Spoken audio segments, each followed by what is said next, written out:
Hi, I'm Shakeem, and we're talking live today with voice of the Mocs Jim Reynolds. We're just gonna talk to you, about Mocs Vols tonight and a bunch about your career. So glad to have you with us today. I'm glad to be here. Let's talk about the game because my career is pretty boring. Don't tune out. We'll talk about anything you want to talk about. Okay, all right. So There's a lot of skeletons. If you found them, we'll make this more interesting. we'll try. We might look for some skeletons in there a little bit. I'm wearing my Georgia Southern colors for Strike one. Strike one. So we'll just start with the game tonight.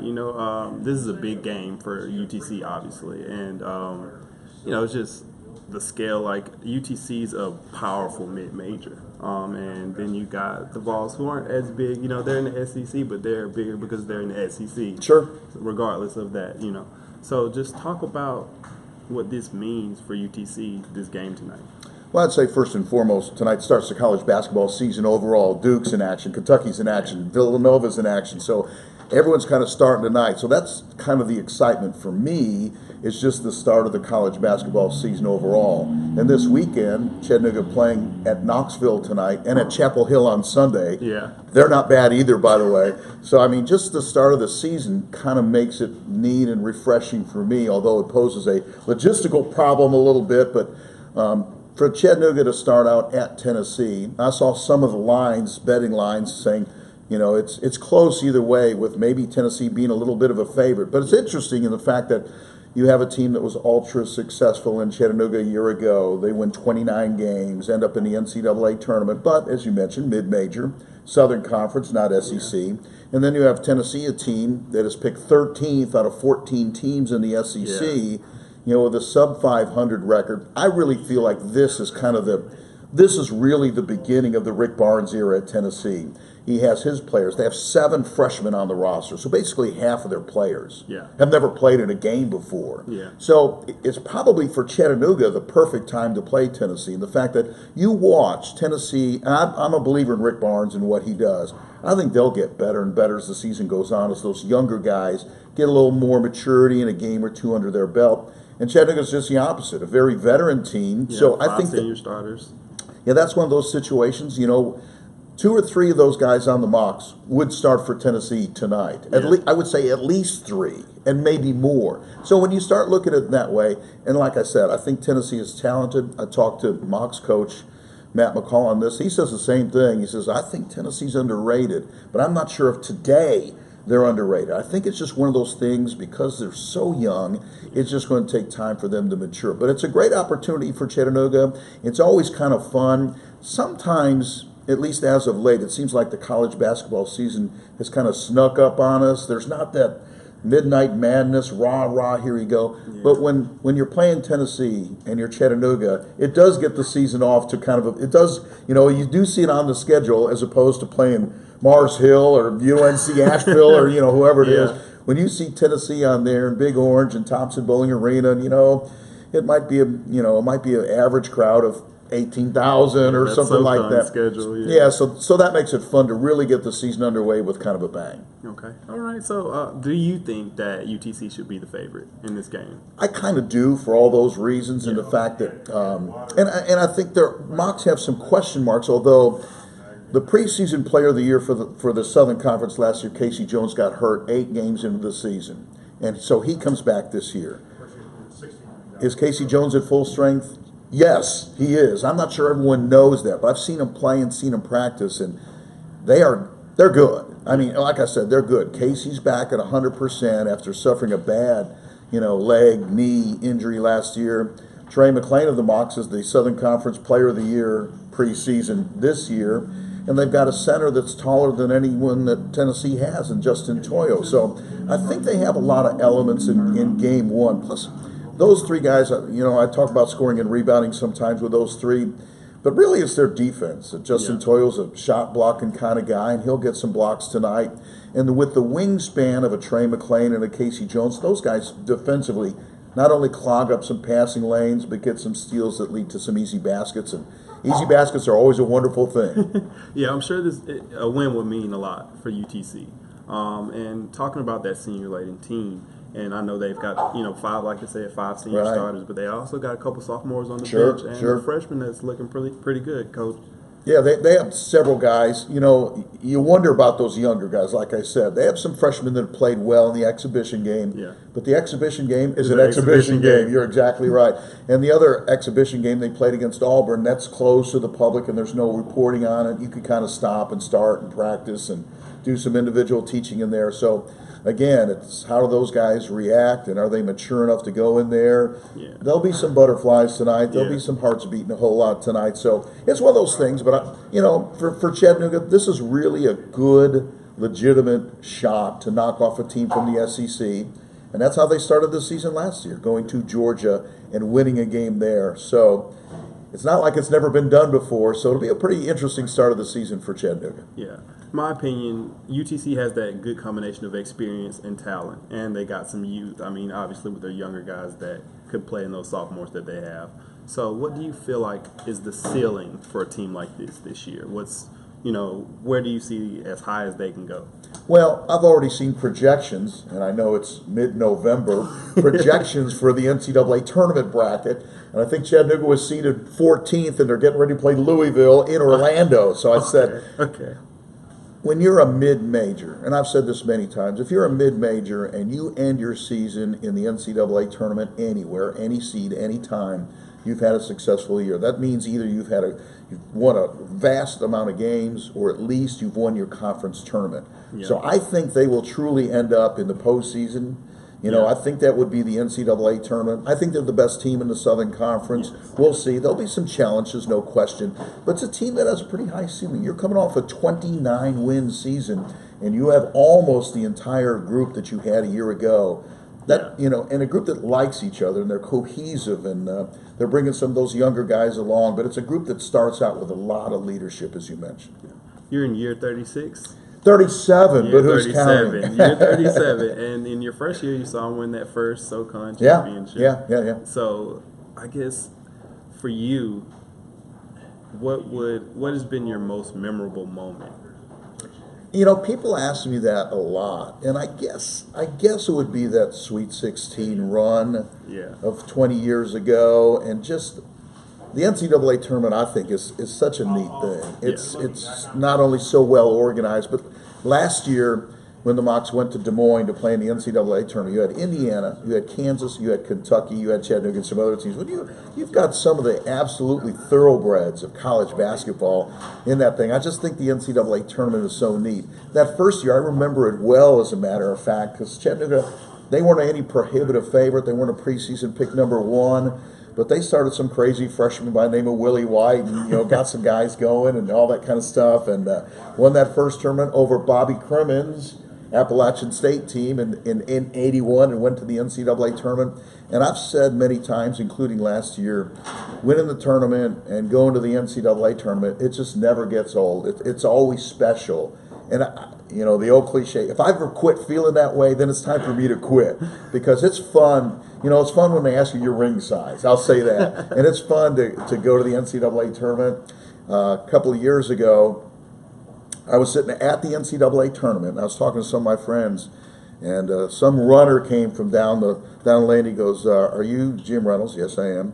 "You broadcast the Mocs games?" "Yes, I do." "Well, Dick Enberg's doing the play-by-play on TV. He'd like to talk to you." I said, "I'll be there," just to talk to some of those people. I happened to walk out in the NCAA tournament practice last year with Bill Self, the head coach at Kansas.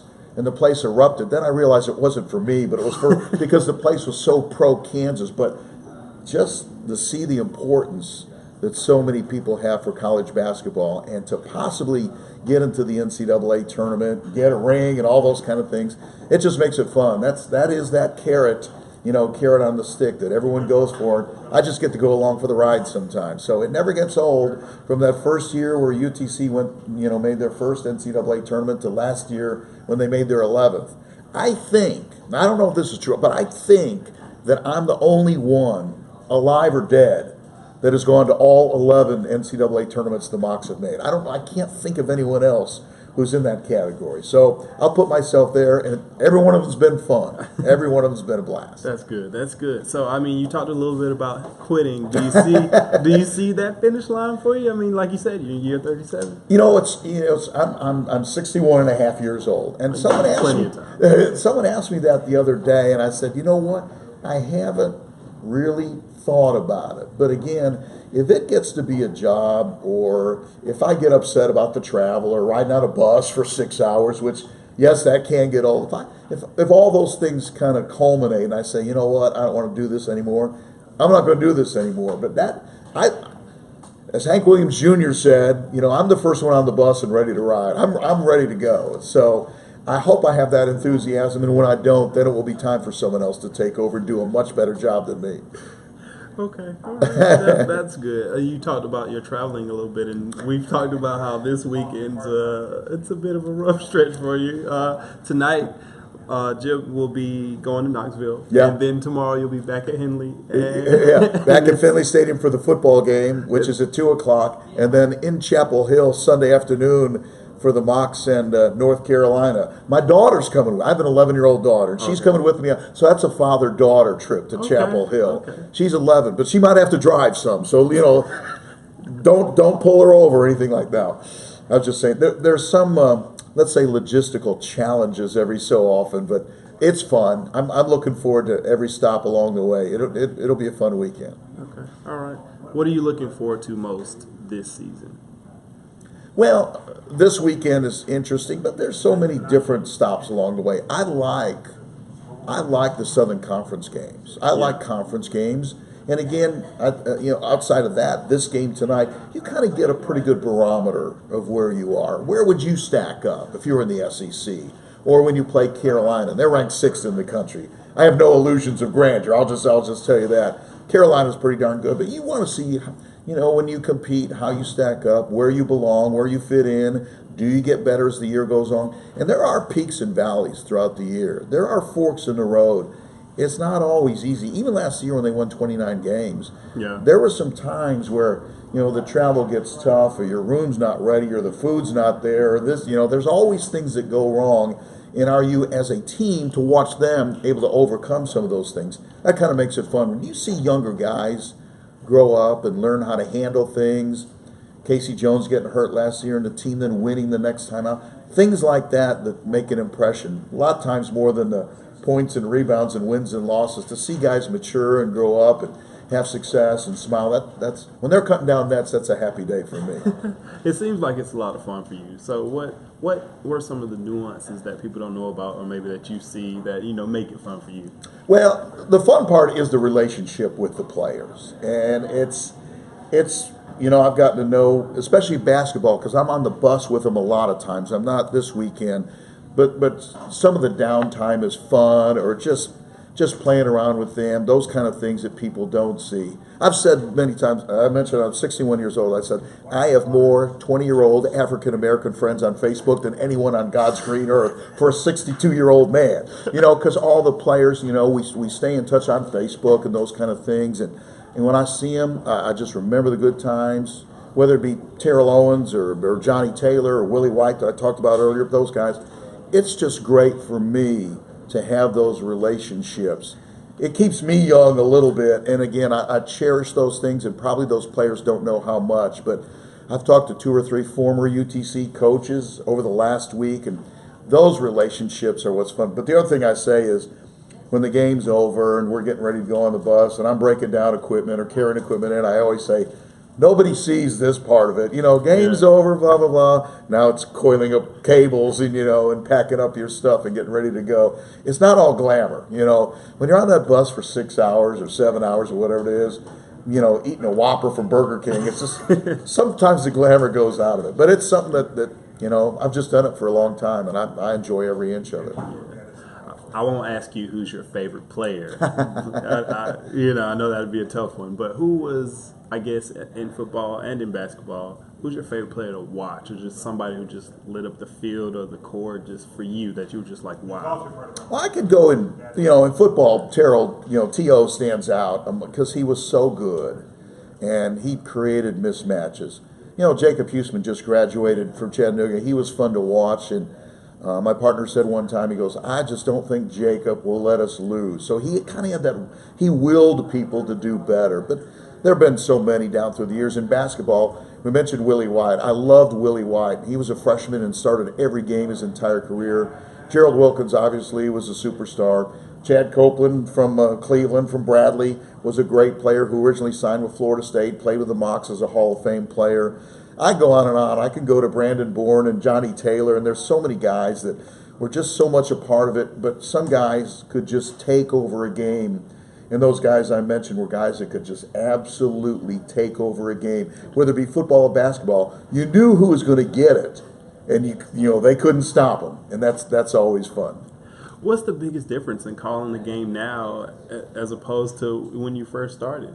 I'm not sure there's a big difference in calling the game per se, other than the information. I remember hoping I would get the letter from the league office to get the updated stats and all that kind of stuff before we left on the bus. Is that going to get in the mail today? And now, of course, you can get updated stats, minute by minute by minute by minute. So the information that you get and the access to the newspapers, in Knoxville. I can go online and read everything about Tennessee basketball that I want to. So this is the information age, and this is proof of it right here, by the way. And just getting information and up-to-date information and to the second just makes it so much easier than it was before. Yeah. Some of the technology and actually broadcasting is so much better now, computer age, as opposed to doing on an old dial-up telephone. But the technology is different, but basically calling a game is the same. You're just telling people what you see, and that has not changed, but the technology has made it so much easier and better to get information to people. Yeah. Do you use social media much? I do not. I look at Facebook, and I'm not one of those. I'm not going to start any big debate. If I got a problem with you, I'm going right up to you and do that. So I don't do a lot of arguing and stuff, but I do Facebook in the fact I like to keep up with where a lot of the guys are and those kind of things and what they're doing in their lives. So I don't, and they tell me I should get a Twitter account, and I should do all these things, and I don't do much with that. But the Facebook stuff, specifically to keep up with those guys that I've had relationships with over the last 37 years or something, that's kind of a neat thing. We have a question from a Facebook watcher. Dale Jones asks, do you miss doing baseball play-by-play? I do a little bit. I had the absolute pleasure to work with Larry Ward doing the lookouts for 3 years. This summer I didn't do it, but I did it for 3 years before that. And I went down to a Braves game when they were playing the Dodgers, and I got to see Corey Seager and two or three guys, Jock Peterson, and guys that played for the lookouts when I was doing the lookouts. So that was neat, and it kind of the same thing to see those guys mature, and now all of a sudden you see them in a major league uniform every day. To see those kind of things, and those young guys in the first year of the Twins, Miguel Sano and Byron Braxton and those kind of guys, to see those guys mature and get a major league uniform, that was neat for me. And I'll say this, and I mean this sincerely, to work with Larry Ward. Larry Ward is truly the legend broadcasting, lookouts baseball. Went into the Southern League Hall of Fame this summer. To be able to work with Larry and I have been friends for a long time, but to actually sit beside him and work with him, that was a joy as well. Okay. You've called more than 1,000 games. You've been to 11 SoCon? 11 NCAA tournaments, yeah. Okay, 11 NCAA tournaments. So when you're all said and done, what do you want your legacy to be? Probably nothing about that. People have asked me all the time, they go, JR, how have you been able to keep your job so long? I said, there's 2 reasons. I show up for work on time, and they don't pay me much. So, if you'll work cheap and still show up on time, you're going to have a job forever. So I have 6 daughters. Yeah. So my legacy number 1 is I have 6 daughters. And I'm still sane. So those are 2 things. So, but I enjoy being, quote unquote, the voice of the Mocs. I enjoy doing it. And again, I try to go out and be consistent and just make it entertaining for people and let the players be the stars and the coaches be the stars. I'm not the star; they're the stars. They play the game. I just am kind of an interpreter a little bit. So we've talked about this a little bit already, but another viewer asked a question and they said, "What are the chances that UTC upsets the Vols tonight?" I actually think they're pretty good. Yeah. I actually do think they're pretty good. And I'm just not sure if I'm going to call that an upset. I'll say that. Yeah. And maybe I'm playing a homer, which I try not to be, but just look at where Tennessee is. And like I said, I think this is the Rick Barnes transition year. Because he has so many young players. And again, they're going to get good. It's going to take a couple of years for him to rebuild the program. But what's it going to take? I would say 2 or 3 things. Again, Chattanooga is going to be pressured tonight by Tennessee. So can they handle the press and handle the pressure? I think the answer is yes, because I think their point guards are good. Can they get some steals and some easy baskets? I think the answer is yes, because of guys like Trey McClain and Casey Long. And can they defend the goal? And I'd say yes, because Justin Toyo is a pretty good center and probably the best shot blocker that's going to be on the floor tonight. Now, Robert Hubbs of Tennessee. Tennessee's got some players, and Mostel and some of those guys. They're pretty darn good as well, so I understand that. I just think it's about, in game 1 anyway, that maturity factor, which I think UTC's kind of been in some games, and that senior, they've been in a lot of games, and that senior thing I think is going to be an important factor, at least for game 1. Maybe if this game was a month, from here, if it was in December and not November, maybe it would be a little bit different. I just like UTC as a team that's kind of been together a while, know each other a lot, and kind of know what to expect a little bit. I do want to ask you one Vols-related question. You talked about Rick Barnes. I feel like this is a team that might struggle a little bit early and then catch fire kind of in January. Like you said, when they start getting it together. Is that kind of what you're thinking? Oh, absolutely. Absolutely. Those young guys, again, a year ago they're in high school. Yeah. And a year ago but now they're playing SEC caliber basketball. So, yeah. I think if you take a look at the Vols team's going to play tonight and the Vols team's going to play, say, at the end of February or March, you'll be amazed at how much better they get. But it just takes time. I know they practice every day. Everyone practices every day.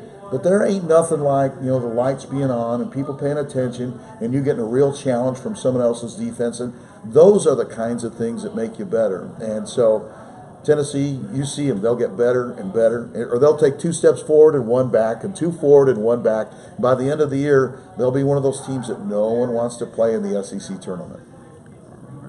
Well, Mr. Reynolds, thank you for coming. It's been fun. Don't call me Mr. Reynolds. That makes me feel old. I won't call you Mr. Reynolds, man. Jim, thank you. JR. Most people call me JR. Thank Sometimes you they put an adjective in front of that, and that makes me feel bad, but that's okay.